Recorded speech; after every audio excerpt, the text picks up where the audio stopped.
अस्सलाम वालेकुम जी, कैसे हैं आप सब। मरियाज किचन में आप सबको करते हैं वेलकम। आज मैं अपने किचन में बनाने लगी हूँ मटन कलेजी। मटन कलेजी बनाने के लिए मैंने यहाँ पे 1 कप कुकिंग ऑयल लिया है। इसमें 1 छोटा प्याज ब्राउन किया है। इसमें मैंने 1 चम्मच हल्दी शामिल की है, 1 चम्मच मैंने कुटी हुई मिर्च शामिल की है, 1 चम्मच खुश्क धनिया शामिल किया है पिसा हुआ। उसके अलावा मैंने यहाँ पे 2 बड़े टमाटर शामिल किए हैं, उन्हें मैंने ब्राउन कर लिया है। इसके बाद मैं अब यहाँ पे शामिल करने लगी हूँ कलेजी, जो मैंने बहुत अच्छे से धो ली थी। अब कलेजी शामिल करने के बाद मैंने इसे भूनते जाना है जब तक कि इसका पानी खुश्क ना हो जाए और जो इसमें खून था वो भी खुश्क हो जाए। इसे हमने पानी के बगैर ही भूनते जाना है।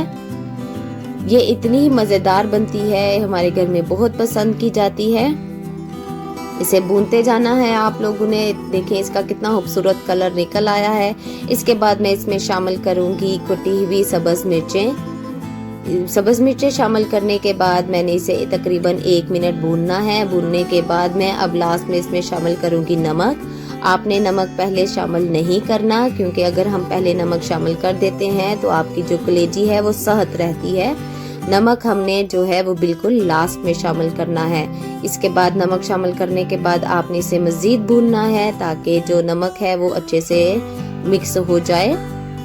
इसके बाद मैं इसमें शामिल करूंगी कटा हुआ सब्ज़ धनिया और ऊपर से शामिल करूंगी कटी हुई सब्ज़ मिर्चें। लीजिए जी, मज़ेदार सी कलेजी की आप बिल्कुल तैयार है। कलेजी की रेसिपी खुद भी खाइए, घर वालों को भी खिलाइए और दुआओं में याद रखिएगा। अल्लाह हाफिज।